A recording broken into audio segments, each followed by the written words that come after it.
Today, what we're going to talk about is just simply the process, what the process of applying to a residency looks like. So usually the fall semester is the time when you should be diligently assembling your application materials for residency. So I'm going to walk you through what your third year of pharmacy school looks like in terms of applying and what you should more or less be doing month to month. So we're not going to go in detail about, what a CV or a letter of intent looks like, because then, we would be here all night. But I'm just going to go through like month to month and kind of show you more or less what you should be prepping for. So we start off with, August, right? So obviously August and September are gone, but I'm still going to go over these months because it doesn't mean that it's too late for you to start preparing. It just means that the residency process could be, time consuming. And from the time you start preparing all the way until match day, it almost takes up almost an entire year. So whatever we cover in August for August and September, make sure that you start doing it now, right? Since it's the beginning of October. So in August, or now, you want to start identifying people to write you a letter of recommendation. And we ask that you do this early on because letter writers do not like it when students ask them to write their letters close to their holiday break in December. So please don't wait until mid-December, right when everybody's going on Christmas break, to ask for the letters of recommendation. So forecast requires 3 letters of recommendation, but they'll accept up to 4. Now, it doesn't mean that you have to submit all 4. It just means if you want to be safe, or you just really want to submit 4, then you can. It doesn't mean that they'll read all 4, but there may be a possibility. However, they only require 3. You want to be judicious as to who you ask to write you a letter. So if you're applying to a clinical-based residency, as a rule of thumb, you should have at least 2 references that are acquainted with your clinical knowledge. So these would be, for example, your API preceptors, or maybe you were a farm tech and you want your supervisor to write you a letter. So basically anyone who can speak about your interactions with patients and where your clinical strengths lie. And you also want to have a non-clinical reference along with your 2 clinical ones. The non-clinical reference is going to complement your other 2 references. So you want to find someone who can speak to your other qualities. For example, your leadership experience, your professionalism, your communication skills, because these are qualities that you're going to get evaluated on the letter of recommendation form. The recommendation form has all these different qualities listed on there. So the more your letter writer can hit, the better it's going to look on you. And so you also want to start researching programs that interest you around this time of the year.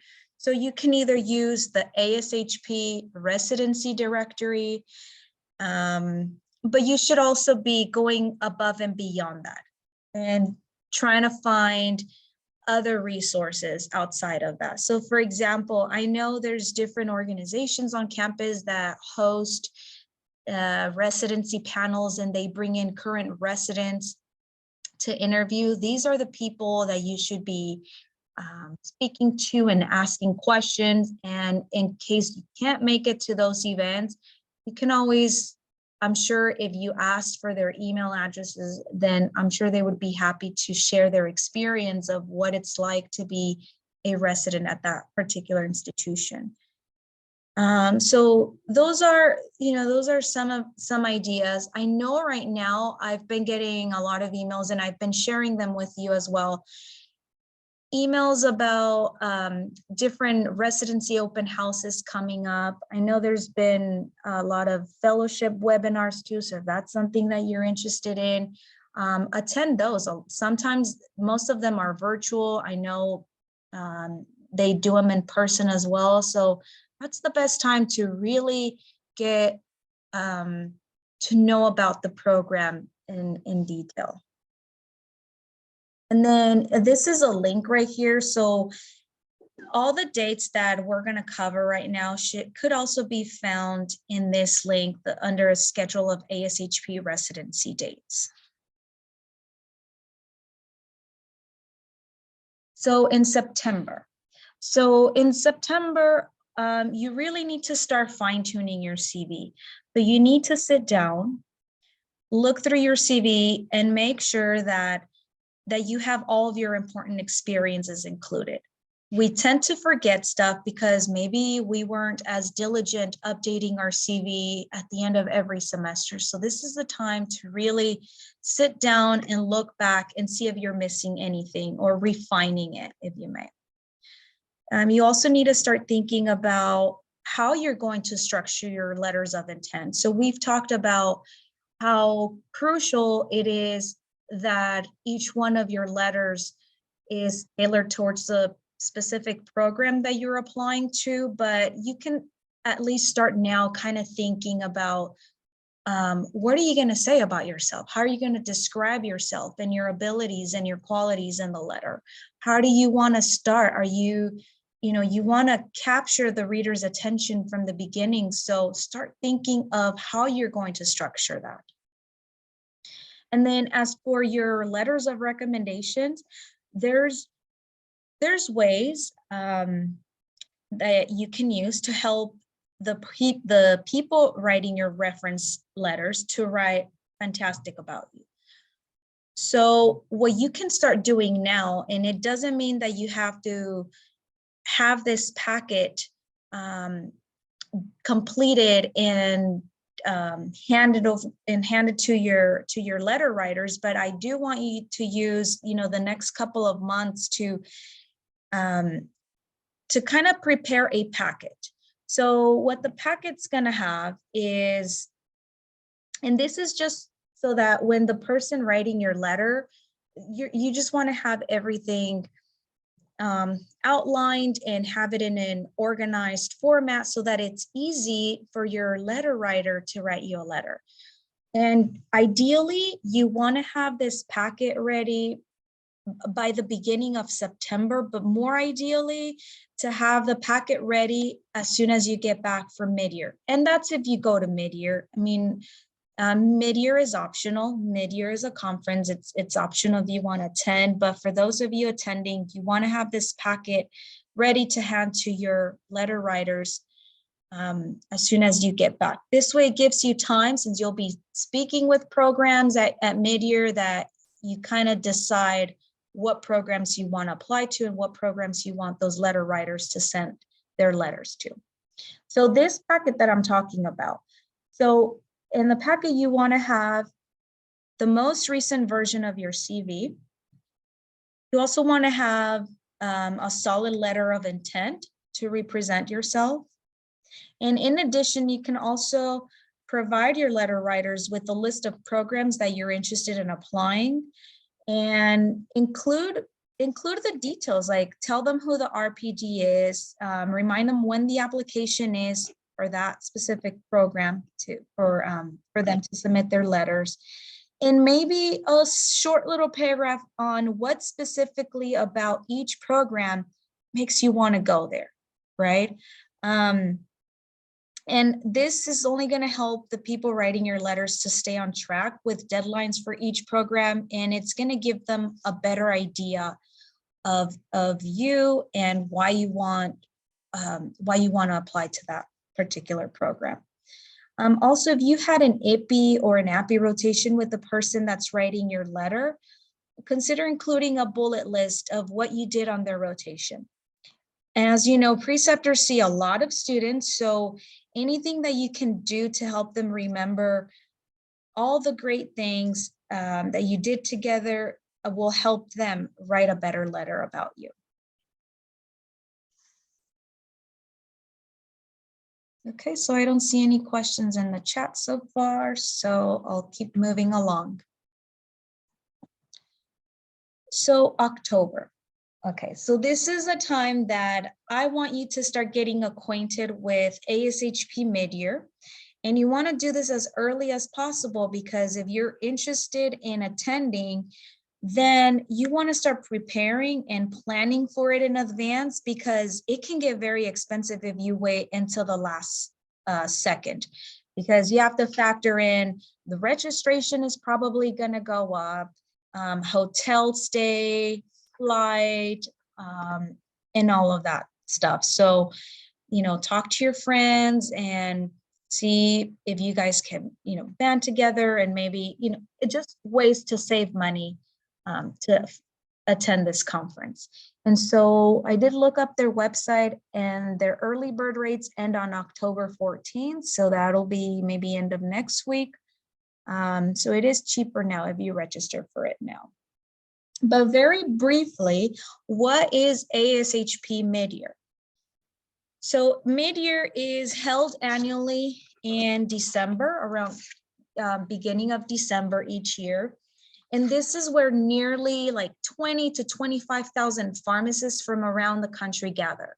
So the meeting serves as a venue for pharmacy students like yourself, residents, and practitioners to connect with potential employers or residency programs.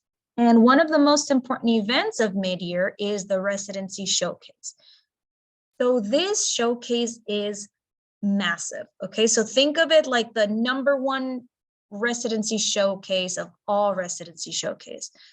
And the showcase comes included with your ASHP registration, so you don't need to pay extra to attend residency showcase. In fact, I know a lot of students go to mid-year just to attend the showcase, but then there's also a lot of workshops that are, pretty helpful to you as a student and as a soon-to-be pharmacist. So this showcase that I'm telling you about, so the showcase is arranged into 3 sessions. Each session is about 3 hours each. So there's 3 sessions over 2 days. And the reason they do that is that they do it over a 2-day span is just to maximize the number of residency programs that can attend. I was reading on their website, and this year there's going to be 860 programs attending the showcase. So you can imagine how massive this room is to be able to fit about 300 programs in each session. So 300, 300, and 300. And then registration for mid-year usually opens in October, like I said. And this year, mid-year is taking place in Las Vegas from December 4th to the 8th, I'm sorry. So you want to plan to download the map that ASHP releases with the floor plan of the showcase, because you want to be able to use this to help guide you during the showcase. Like I said, imagine just 300 programs gathered in one gigantic room. There's going to be a lot of zigzagging, so you want to avoid doing that, and you want to stay organized during the event. In fact, I think the link that you see on here, if you hit that, I believe it will take you to the map, the floor plan, and it'll tell you exactly where each program will be. So then you can circle certain things. Okay, I'm going to hit this program, then I'm going to walk over to this one. And so you want to have a plan. I think it's if you hit this link, then it'll take you directly to the floor plan. And I'll be sharing the slides with you afterwards as well. And then in case you haven't heard of the Personnel Placement Service, or PPS for short. So this event also takes place at mid-year.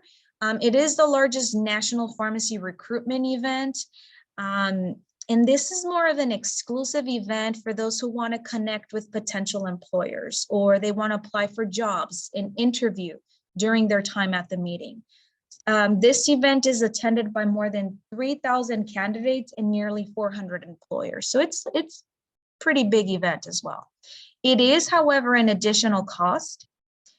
So if you're applying for residency, I'm sorry, if you're not applying for residency, then this is an event that you might consider attending if you want to get a job as soon as you graduate from pharmacy school. I know that a lot of fellowships also conduct their interviews during PPS. So if fellowship is something that you're interested in, then I would consider signing up for PPS. Here's just this is how I see Showcase. This is a close-up view, as you can see, with the minions, and then the far away view of the Showcase. So this is, Showcase is where you're gonna have to jump right in and get your hands dirty. Otherwise, if you don't do that, then you will miss out on talking to your future program.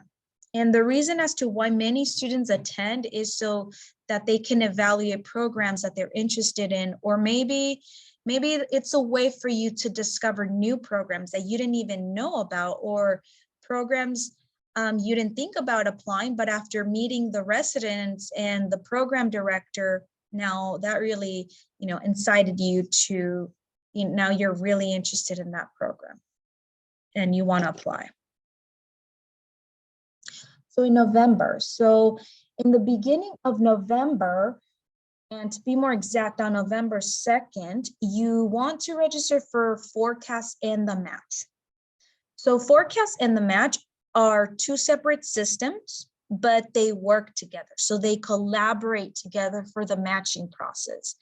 And you have to obtain, when you're signing up for these things, you have to have separate credentials for each. It's not like if you apply to Forecast, you're automatically registered for the Match. No, they're two separate systems, but they kind of interface and work together. And so the rationale behind developing a matching system was that it would level the playing field and allow applicants and programs to rank their preferences at the same time in an efficient way. So Forecast. What is Forecast? So Forecast is, think of it as an application that maintains your profile information, such as your name, your mailing address, your phone number, your pharmacy school, your birthday, your grades, and all of that information. And then this information that's gathered here gets transferred to the Match system. So think of Forecast as your PharmCast application when you apply to pharmacy school. It's almost the exact same thing. It's going to have you request transcripts, just like you did for your PharmCast application. And then the Match system is a program that is used to submit your ranking. So what we call the rank order list, or ROLs. This is where you would submit those, and this is also where you're going to find out the match results. So you want to review information about the match and Forecast now, so that way you can start becoming familiar with their requirement. So like I was saying, for example, you're going to need a transcript from your pharmacy school. So make sure that you're familiarized with how to request one from the university, from Pacific. Requesting transcripts, a lot of students have said that it's probably one of the most stressful parts of Forecast, but it doesn't have to be if you find out how to do that before the application is due. So also the good news is that regardless of the number of residency programs that you apply to, you only have to request one transcript sent to Forecast. So you would have one from the Thomas J. Long School of Pharmacy, and it doesn't matter how many programs you're applying to, you only need one transcript. And then on the Forecast portal, there's a status section which you should be reviewing frequently to see if the transcript has been received. So normally it takes up about 7 days for your transcript to post on Forecast from the date it was received. So you'll be able to kind of track it on the Forecast app. Let's see. Oh, also, please note that all residencies that participate in the match also participate in forecast. So you have to register for the match before you can start sending applications to those residencies using forecast. Also, what was the other thing I was going to say? Oh yeah, the other thing is you only register for the match once. So if you don't obtain a residency in phase 1 of the match, then you will automatically be eligible to participate in phase 2 of the match, and you will not need to register. It's just going to be automatic. Okay, you didn't land one phase 1. Well, then now we move on to the second one. There's nothing you need to do on your behalf.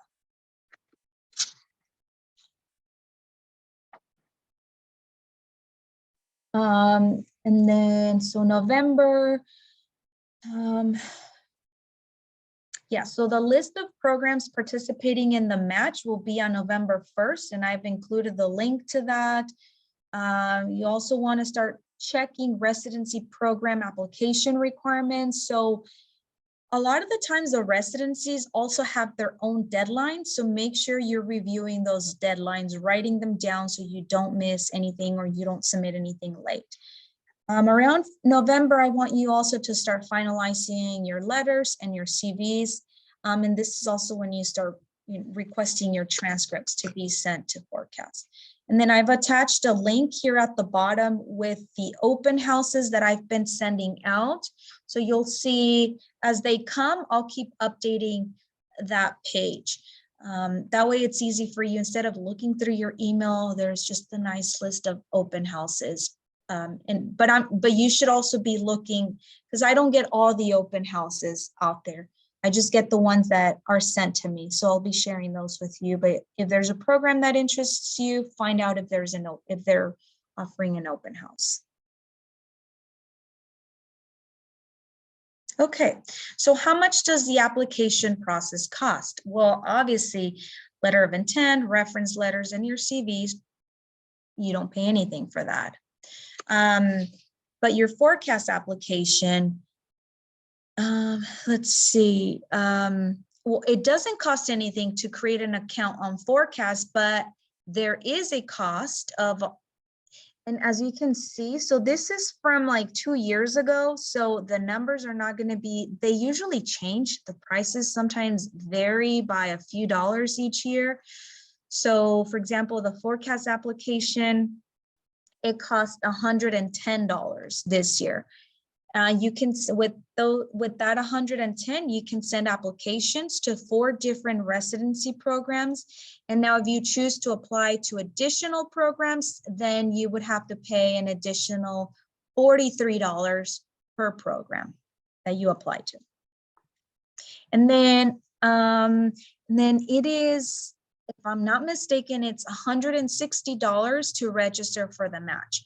So this is a non-refundable fee. And if you decide to withdraw from the match, you're going to lose that money. The 160 fee covers your participation in phase 1 and phase 2 of the match. And then to request your transcripts, I think it's like $10 or $15 max here at the university.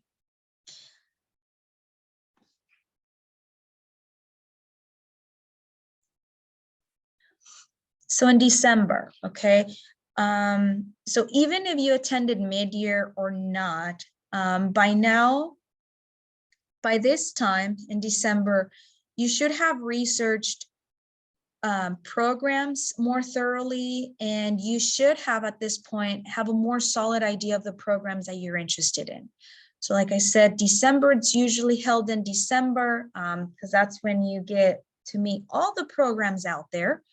And so you kind of come back with a better idea of what programs you're really going to apply to. But the only thing I will say about applying is that I want you guys to be realistic and thoughtful in your decision to apply to a program. So don't just apply to 20 or 25 programs just because you think that that's going to increase your chances of matching, okay? I want you guys to be intentional when you apply. So If a program isn't on the table for you, whether it's due to interest or geographical location, it's okay not to apply, right? As you saw too in the previous slides, it can get expensive very quickly. So you pay $110, and then for each additional program that you apply to, now you're paying $43 extra. So it can get expensive very quickly. But do make sure that the programs that you apply to are programs that you see yourself working there for a year. If there's something that just didn't click with you, or a program that you really don't see yourself in, and you still apply, there are chances that you can get accepted or you can match with that program, and you don't want to be miserable for an entire year. So like I said, if a program's not on the table, it's okay not to apply. Also in December, you want to let or even earlier in the year, but you want to let your APPE preceptors know that you're applying. That way, in case you need to take some time off for interviews, that they're aware of that. And just so that they have it on their radar that, hey, you may have to miss a couple of days, and you want to talk to them about that, and how are you going to make up the assignments and so forth. In December is also when you complete your forecast application. And one comment I'm going to make to you about your application is that when you're filling out the forecast application, I will tell you, it does get tedious. You'll likely gloss over some sections thinking, well, they can find this information in my CV, and my CV is also attached to the forecast application. But what I have heard from multiple residency program directors is that from the program side, your application is in an easy to read format. So they will use your application to screen you. So you want to take your time when you're filling out the application to be very thorough, because there will be sections on there that will say, tell me about your leadership experience. Tell me about your work experience. And it could be very easy to just say, oh, I'm just going to put one or two things, or not even fill out that section because they can find that in my CV. So you want to be as thorough as possible when filling out your application.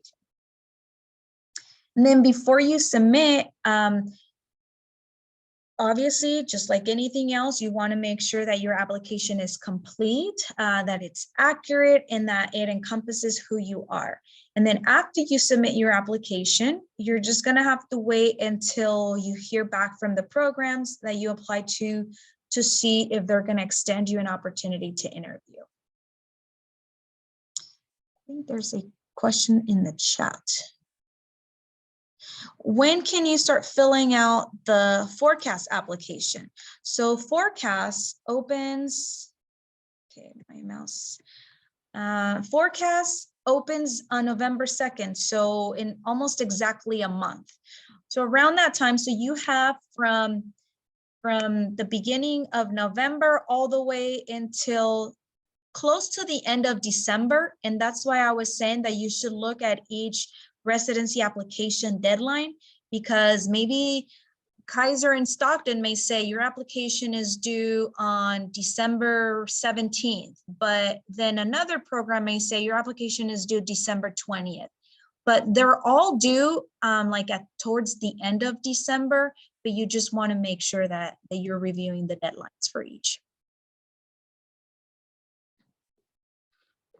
Okay, so then what happens in January? Okay, so at this point, it's January, you've done your fair share of waiting, and after submitting all of your application materials, right? You did everything that you had to do, and it finally happens. You get a phone call from an RPD extending you a chance to interview at their program. Great, that means your application worked its magic. So this is going to be the time for you to let your charming personality win them over. So your job is going to be to do more research about the program. You've obviously If you applied for it, I would assume that you obviously had some communication with the program, you did your research, you more or less know what they're about. But if you get an interview, then you want to research like a madman before even stepping foot on the interview site. Okay, so this is going to be that time when you want to find out everything about them, about that program. And also, you can only focus on the things that you can control. If you're interviewing with programs in a similar geographical area, what I would do, and this is all up to you, of course, but see if you can arrange interview dates around the same time so you can do multiple interviews during the same trip. And that would be a way to save you money. Because you also have to factor in the fact that aside from residency, you're also going to be registering for the NAPLEX, which I think is 500. That number may have changed. I'm not sure. You also have a cap and gown to buy for graduation in May. So you want to be disciplined with your money. Also, here's a little bonus tip. So if you're looking for a residency, what that really is you're looking for a job. So you want to save all of your receipts from your travels because you can write off job search expenses when you file your taxes. That's just one thing to keep in mind. In February is when usually this is when most of the interviews are scheduled. So this is the time when you're traveling, you're completing interviews and all that sort of stuff. So now that at this point, once you complete your interviews and you've made sure that you sent your thank you notes or your thank you emails and you gained additional insight about each program, now it's time for you to decide where you feel you will fit the best and shine the most. So this is where you start asking yourself, which programs will I rank? And in what order am I going to rank them? You may be tempted to rank a program for the fear of not matching elsewhere, but you're under no obligation to rank a program simply because you interviewed with them. So don't think if you went to the interview and you thought, oh my gosh, I do not see myself here. It's okay. You're not going to hurt their feelings. Trust me, they want to find the best match. So if it's, don't feel obligated to rank them just because you interview with them. Your top priority is to consider your own goals and your personal preferences. Okay, so here's a scoring rubric to help you rank programs. I'm not saying you have to use it, but it's just something, take a look. You may find it helpful, you may not. But I came across this rubric online. And so the rubric has a list of things that you should be thinking about when you're considering a program. But of course, your values and your personal preferences are what matters the most. And this is also where you're going to have to do some soul searching and figure out for yourself what those preferences are. So the rubric's going to help you compare between programs so that you can later rank them. And before you rank the programs, make sure that you have read and understood the submitting rank order list. So do go online and start looking in the ASHP site. You want to start getting yourself familiarized with things like, what are rank order lists? How do they work? What are the requirements? Because you want to make sure that that you're aware of what all those things are. One advice that I will give you guys when it comes to ranking is to rank each program in order of your actual preference. So don't just rank them because on how you think that they might rank you in order to guarantee a match. So what I'm saying is don't just say, oh, I think they really, from the interview, I can tell they really like me and I'm pretty sure they're going to rank me #1. And even though they're not my #1 program, I'm still going to rank them #1 because I think I think that we're gonna match if I do that. So like I said, your personal preferences and your values is, if they're not your number one program, then I wouldn't rank it my number one.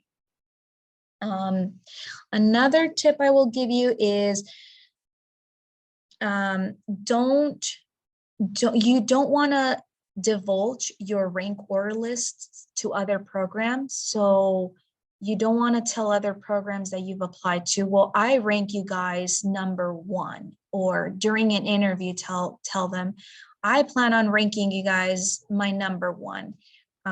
It's against ASHP to divulge that kind of information, or also don't post it online. I'm not saying that you will, but just as a reminder, posting that kind of information is against ASHP. So this information should be confidential to you. And if you do divulge that kind of information, then you can even get disqualified from the match. So make sure you stay away from that. Okay, so in March, you want to try to submit your rank order lists as soon as you have it settled. So the deadline to submit the rank order list for phase 1 is on March 3rd of 2023. The programs that you interviewed at will also submit their rank order lists by this date. And once this happens, once you've submitted your list and the program submitted their list, then a computer-based mathematical algorithm is going to try to match each applicant with their first program choice. So that's kind of how it works. And you can find videos on YouTube on how this mathematical algorithm works.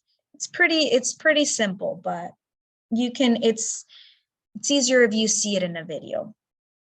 And then on March 15th is the day that you've been impatiently waiting for to arrive, because this is the day that you'll find out if you matched or not.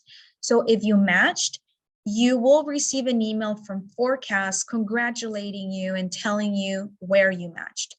And then your new RPD will also receive an email, and it's common etiquette for your RPD to reach out to you, not the other way around. You're not the one that reaches out to them and saying, hey, I matched with you. You wait until they send you that email.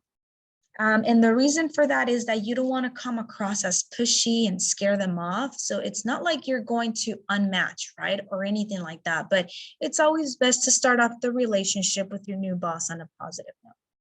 And now, if you didn't match, don't worry, because there's still hope. That's why there is a phase 2. And what that basically is just means that you get a second shot. So if you don't match in phase 2, you can still participate in, they call it now the post-match. It formerly used to be known as the scramble. But what basically happens here is that you, the applicant, will receive a list of unmatched programs, and then the unmatched programs are also going to receive a list of unmatched applicants. So this is a pretty crazy time, because there's going to be phone interviews, there's going to be emails sent, there's going to be reference calls made left and right, and you have to be ready to talk to anyone and everyone, because this is the time when you have to lean on your professional network. You want to exhaust every resource, because the goal is to see if you will match. Then if you don't match during the post-match, so remember, so there's a phase 1, a phase 2, and a post-match. But if you don't match during the post-match, then you really have to contemplate and determine if residency is what you really want to do. And if it is, then are you up for trying again next year, right? Because the whole process starts all over again the following year. And by this time, maybe you can use that year to maybe get more involved in the community, continue developing your CV, So that's going to be the time, and maybe that'll give you a better chance of matching the following year. And then, so here are just the dates. So April 4th was a phase 2. The rank order list deadline of phase 2 is due on April 4th. In April 14th is a phase 2 of the match results. So that's when you find out if you matched in phase 2. And then we just kind of described the post-match and the scramble already. And then you have April, and then in May is your graduation. And then June, maybe you have that month off to figure out if you're going to be moving someplace else for your residency and, you know, making the big move. And usually most residencies begin on July 1st. So you're going to be ready to start work on July 1st of the following year. Okay, guys, so that's all I have for you. Just like I said, very quickly, we went through each month of the year and what you should be expecting to do during the next couple of months, because they're going to be crucial. My role is currently changing. I'm not sure if I'll still continue doing working with the PharmD students and career development and all of that, but I'm still happy to review your CVs if you need to. You know, I may not have time to go into very detailed feedback, but I can definitely take a look at your CV and just kind of give you some general ideas and what I think. Also, your letters of intent, if you want me to take a look at them, feel free to do that as well. Okay, let's see. Now, time for questions. How many residencies do most students typically apply for? So I think that's really going to depend on you.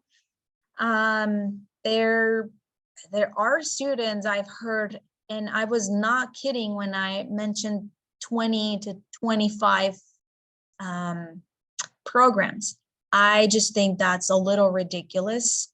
I mean, I don't have that kind of money, first of all, to be applying. And the other thing that I didn't mention is, okay, fine, say money is not an issue for you. Okay, so you just applied to 20 different programs. Now, what if you get 15 interviews out of those 20 programs that you applied to? Now you have to coordinate traveling to 15 different interview sites. So is that really realistic? Will you be able to do that? Is that, you know, will you be able to accommodate that? And will your API preceptors, you know, be supportive of that? So that's just kind of one thing to keep in mind, because there are chances that if you apply to 30 programs that you can get 30 callbacks for an interview. So how is that going to work? And then I've heard students that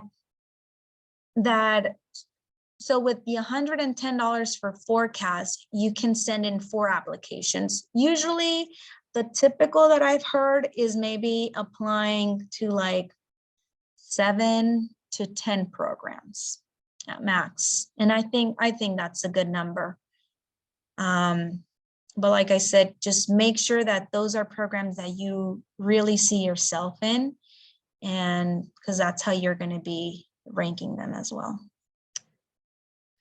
Let's see. Oh. When is the best time to reach out to current residents? Could I email them after CSHP residency seminar? Yes, and thank you, Marian, for bringing CSHP residency seminar. I didn't include it in the slides, but that is also an excellent opportunity. So seminar this year is going to be at the Disneyland Hotel down south. but it is the smaller version of ASHP mid-year. So I personally enjoy CSHP residency seminar more than I do mid-year. And just because I'm more of an introvert, so I'd rather be in a smaller setting, than I kind of get overwhelmed with so many people. But I think CSHP residency seminar is a great place to start. And absolutely, you know, if you go to seminar, make sure that you come back with the residents' email addresses and reach out to them. You know, maybe mention in their email something that you guys talked about, so that they're able, if they can't, if you know, if they're able to remember you.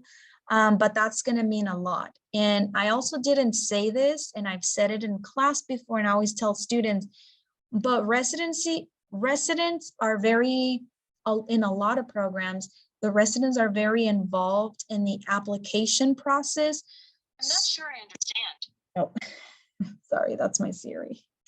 But they're involved in the application process, so they may also be the ones reviewing your applications, or maybe giving some feedback to the program directors about what their interactions were like with you at seminar or ASHP mid-year, or any like a panel or the open house. So definitely get their contact information. Don't be afraid. They were once in your shoes, so reach out to them for questions.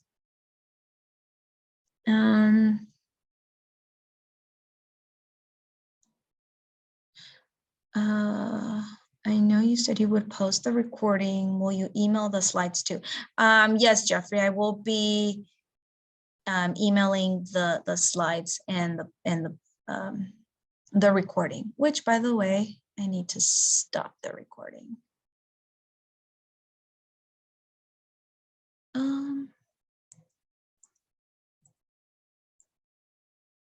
Okay, what am I doing?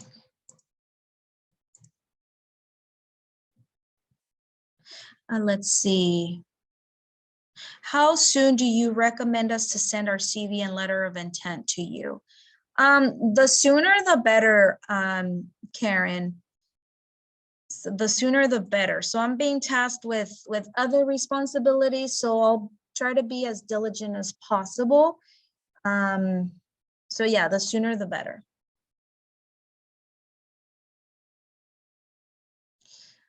If the open house date is not listed on the program's website, would it be okay to email the program director and ask if the program will hold an open house?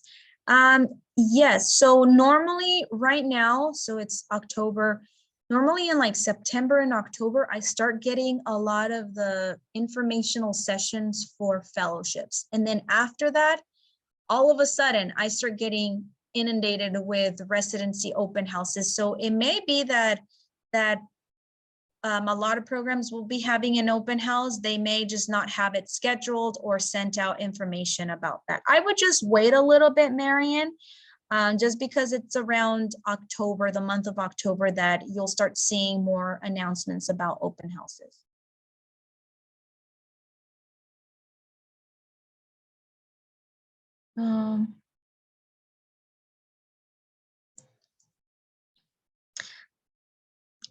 Sean, I'm just reading your message. Right now, the president of the university is really focused on the retention of students at the university. So my title will probably change to something like academic coach. So I'll probably be working more with pre-pharmacy students now. My role has always been split, working with PharmD and pre-pharm students, but I think it's mainly going to be pre-pharmacy students. Like I said, I'm still open to meeting with students or reading their CVs and letters of intent, answering any questions for them. Thank you for asking.